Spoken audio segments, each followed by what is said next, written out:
Yeah. And, Well, I like it.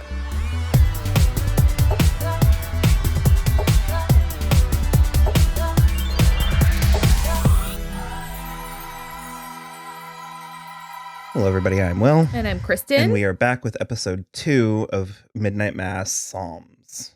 Episode 1 was Genesis. I guess so. The episode titles are not yet listed on IMDb.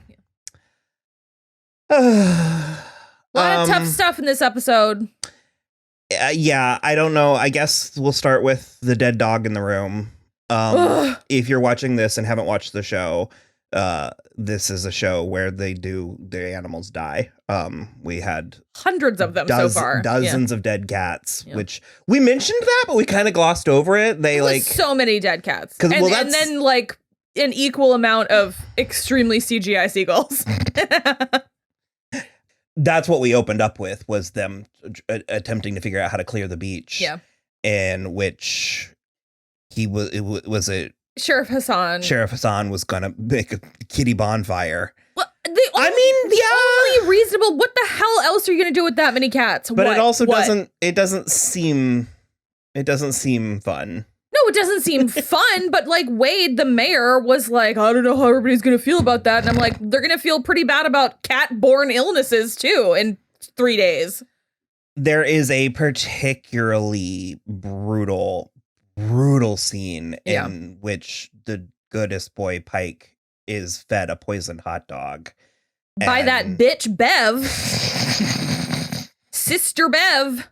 Thunder cunt. Making the Lord work for her, apparently. Punch her right in the tit. Because then we also find out in this episode, not only do we 100%, and so does Sheriff Hassan, know that she... Beyond a shadow of a doubt! No, completely. He, like, fucking knows the score, because he even is telling the guy, what's his name, Joe? He even is telling Joe, I think you're 100% right about her. So not only do then now, like, 5 people know for certain that she killed this dog, they just can't prove it, because everyone has access to the chemical compound in the school. We find out that she is the one who essentially killed this town by making everybody, like pushing everybody to take the settlement from the oil company. We glossed over that too, if we even mentioned it at all. There was an oil spill. Yeah, there was an oil spill, but I didn't realize this that happened. Settlements. It predated well before the show by several years, I think. But I suppose she pushed everyone into the settlement, and which seemed like a good idea. But then when you didn't factor in the years of lost wages, sure, and then she ended up like stealing a bunch of money. Well, so it's like they were giving the money to they were getting settlements and then giving donations to the church. But because the Monsignor was old and frail and like couldn't, reasonably, seems pretty spry, but yeah. But it basically was like giving Bev the money. And so she like built this community center. But that was the whole thing that Riley was talking about at this like awkward as fuck AA meeting with Father Paul about like who knows how much money this community center cost versus how much money they gave to Bev. No one will ever know. And it's just like, so this bitch is corrupt and a murderer and who knows what else now. I don't know. I hate her. I think she's terrible. She's the worst thing I've ever seen. Keep going. I was like, she is like Marcia Gay Harden in The Mist. No, she's fucking awful. Just truly, truly awful. No, poisoning Pike scene. It was so sad. And then Robert. If you haven't watched this yet, just please make sure that you know that it's coming and it is truly horrible. And it goes on for a minute or two. It's really, really terrible. Robert Longstreet goes full Cedric Diggory's father. Oh, yeah. It was. Luckily, I was up getting tater tots in the kitchen, so I was already half removed from it. Sure. Because it would have churned my stomach. I mean, it would have shaken me to my very core. Yeah, it's really, really bad. We were talking about it a little before we started recording, and I was like, fucking Mike Flanagan, man. And your husband, Will, was like, yeah, but it meant something. And it's like he has this talent for finding ways to go to horrible places. Because aren't there dogs or kittens or something in Hill House? Kittens in Hill House? Well, there's, the little girls being molested. Yeah. There's lots of dark. Yeah.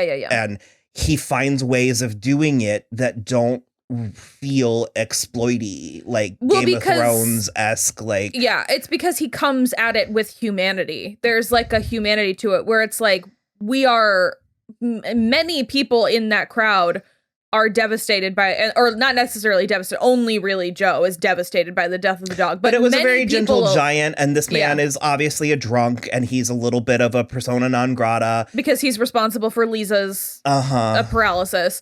But it's like... Yeah, a hunting accident, which felt like they were... I mean, I can't imagine he intended to shoot her, but... No, but that was what Riley said, is that... more likely than not, he was just shooting to shoot because there's no like game on the island. So he was just like shooting his gun and accidentally hit her. And then, oh my God, that part was really, really a gut punch because someone was like, maybe it was just an accident. And he was like, it was an accident. And he said it as if, and then he looked at Lisa's family and you can tell that he had previously said it was just an accident and couldn't bring himself to like fight against this being an accident in front of them. And I mean, wow, like props for the teleplay. That was very good. You're all wound up. It's so good. I mean, it is. And I'm like still on an adrenaline high from the end of the episode, which was just horrific in a whole different way.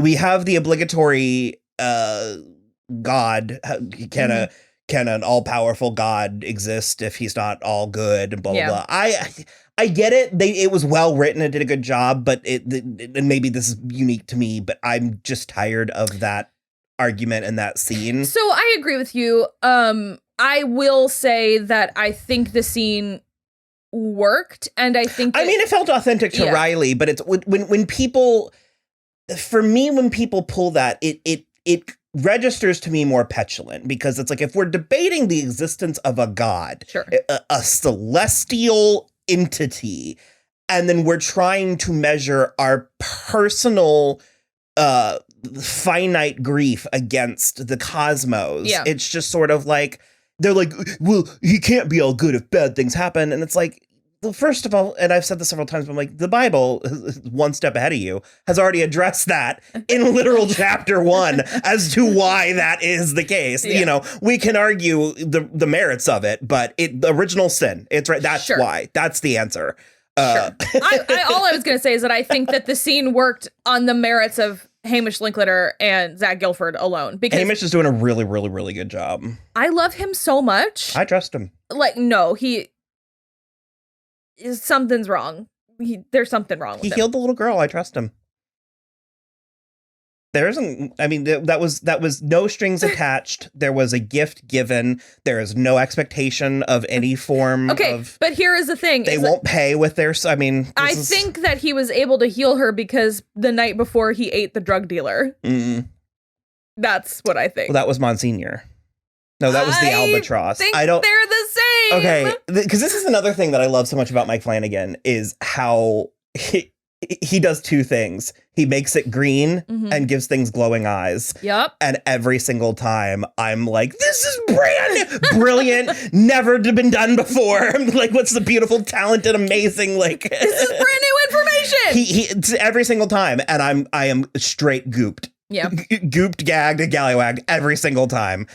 We keep getting this, like... It's a cryptid. It's terrifying. It's the scariest thing I've ever seen. It's like Signs. It's like this... It's scarier than Signs. Signs is pretty scary. This is scarier than Well, we Signs. were also in the dark, finally, because first we had that big ring light and also the sunlight. So, I mean, I could obviously see the two glowing dots, but there was, like, a limb.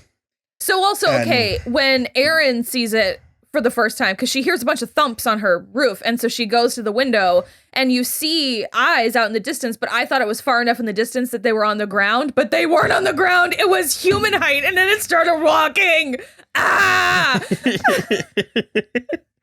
And then when Bullet or Bucket or whatever his name is, the drug dealer. Oh, I don't know. Bull. Well, I think that's a nickname because of, Oh. Yeah. So, then Bull is walking home and the door opens. And of the abandoned house that so there was this really cool overhead tracking shot towards the beginning, and it thumps into this abandoned house. And so the door of the abandoned house opens and he's like, better investigate. It was so scary because he was like, hello, who's there? And then there's like just too long. Yeah. To be like a proper echo or something. And it just like, hello, who's there? So we're attempting to do actual reactions. Yeah. We don't know if it's going to work, but if it does, watch one of these spaces if you want to see our actual reaction to the scene. Yeah. We screamed a lot. He walks in, the eyes, and then they're on the ground this time. And then they I don't like it. I don't like it. And then after this is when the father Paul is able to heal Lisa. Yeah, the next morning at church. But everybody is against him for a minute. They're like, because we saw it in the trailer. We knew it was going to work. But it's more in the actual episode because he keeps walking away from her with the body of Christ. It's shocking. Yeah, like a dog, like trying to lure a dog, and it's just really upsetting. But she does walk. Yeah. And she gets the body of Christ. Dr. Sarah still has her mother, and whatever this albatross thing is also tormenting her mother, it seems. Well, it like came up to the window at least. I don't know about torment. Mm-hmm. Just the once doesn't feel like a torment so far.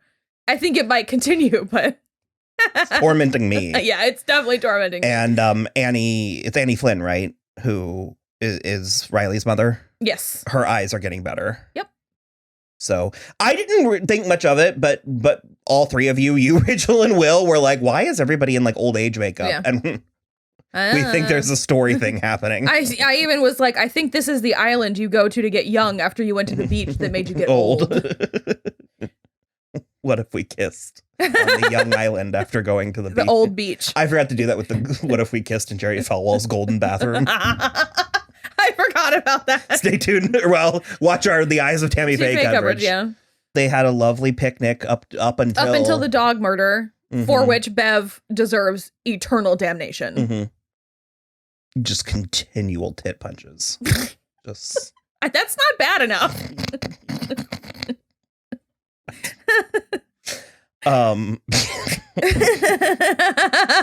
Is that that's all? Pretty much it. Yeah, I feel like my energy level is just going to it's gonna be like this for me. Well, we did say Riley, Father Paul offered to start an AA meeting on the island, so he doesn't ever have to leave. Yeah. So we'll see. Oh my God, do you think the baby's gonna get smaller? No. Okay. I think you're going very literal with the. Okay, fine. Just like I just think a cat's coming out of there. Like I was joking about that. So I think that's good for episode 2. We'll be back with episode 3. Yeah, it's a lot so far, but at least there are no other dogs to be seen on this island. Yeah, they'll introduce one. No. We're enjoying it. I'm enjoying it. Yeah, no. It's just classic Mike Flanagan. So good. Stressful. Yeah. Beautifully shot, beautifully done. I love that Riley keeps seeing the girl he killed with the flashing police lights in the glass in her face. That is such a visual. It's astounding. It's very good. Yeah. So, all right. Bye.